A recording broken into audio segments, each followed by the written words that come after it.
जय गुरुदेव। जय गुरुमा चैनल में आप सभी का स्वागत है। आज हम बात करेंगे जातक की कुंडली में सूर्य देवता की। जातक की कुंडली में सूर्य देवता कहाँ बैठे हैं, सूर्य ग्रह कहाँ बैठा है और किस स्थिति में बैठा है, और वो आपकी कुंडली में क्या क्या फल देगा आपको। जातक की कुंडली में सबसे अच्छा हम देखेंगे कि सूर्य जहाँ बैठा है, उससे हम ये भी अनुमान लगा सकेंगे कि सूर्य जहाँ बैठा है तो उनका जन्म किस समय हुआ होगा। सूर्य की स्थिति देख कर हम बता सकेंगे कि जातक का जन्म रात का है या दिन का है या कितनी बजे का, हम अनुमान उससे लगा सकेंगे। सूर्य यदि लग्न में बैठा है और सुबह 6 से 8 के बीच में उसका जन्म हुआ होगा, यह हम पूरी कुंडली के अलग अलग भाव में बैठ के अलग अलग हम देख सकेंगे कि वो उसका जन्म कब हुआ होगा।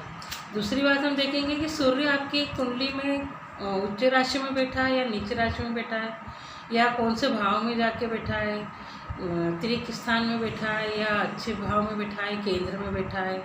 तो हम ये आज देखेंगे कि जातक की कुंडली में सूर्य की स्थिति क्या है और वह आपके जीवन में आपका क्या फल मिल रहा है आपको। यदि मान लो सूर्य की महादशा आपके चल रही है और आपको लग रहा है कि अब सूर्य की महादशा चल रही है, तब क्या होगा। उससे तो ऐसा लगता है कि अच्छा महादशा इसकी चल रही है, अब क्या होगा।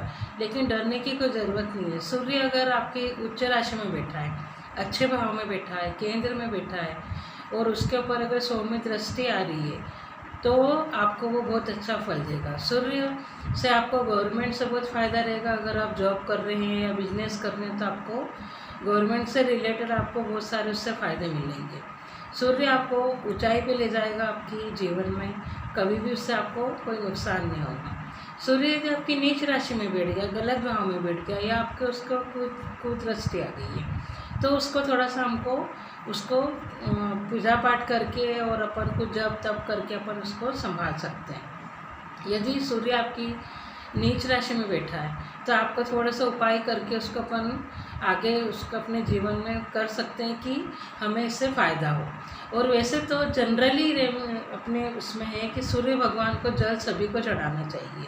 सूर्य भगवान को सूर्य उदय के टाइम अगर आप जल चढ़ा देते हैं तो फिर आपको आगे बढ़ने से कोई भी रोक नहीं सकेगा, क्योंकि सूर्य भगवान की अगर पहली किरण आपके ऊपर पड़ गई तो फिर तो दया दृष्टि ईश्वर की रहती है अपने ऊपर और आपको जीवन में आगे उन्नति होती रहती है। और यदि आप ये सूर्य भगवान को जल चढ़ा देते हैं, उसमें कंकु, चावल, फूल का रख दे के अगर सूर्य भगवान को जल चढ़ाते हैं, श्री सूर्याय नमः करके बोलते हैं मंत्र, तो वो आपको बहुत जीवन में फायदे देगा। चाहे आपका सूर्य कुंडली में कोई से भी भाव में बैठा हो या कैसी भी स्थिति में हो, अगर आप ये रेडी में तो आपको हर समय करना चाहिए और हर जातक को ही करना चाहिए, तो उससे आपको बहुत फ़ायदा होगा।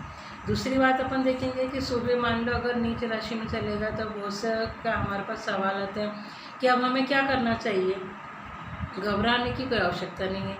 यदि सूर्य नीच राशि में चला गया है तब आप क्या करेंगे, तब आप उसके उपाय करेंगे। सूर्य भगवान अपना पिता के कारक होते हैं। बहुत से छोटे छोटे उपाय होते हैं जो कि अपन को बिना पैसे से होते हैं।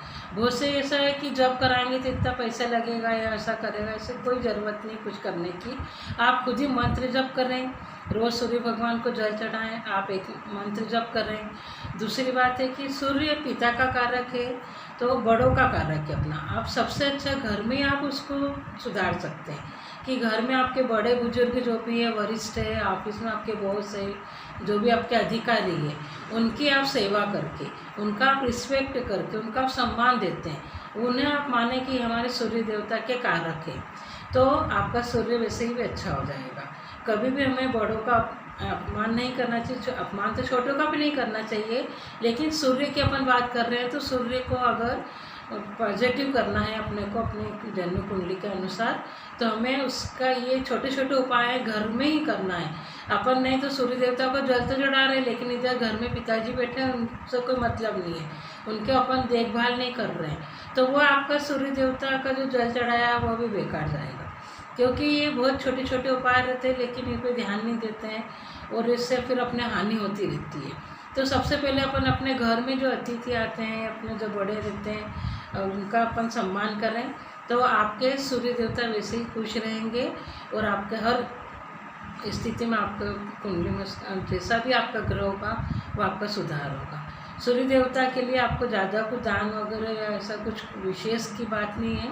आप सूर्य को जल चढ़ा के भी अपनी सारी स्थिति को सुधार सकते हैं। जय गुरुदेव।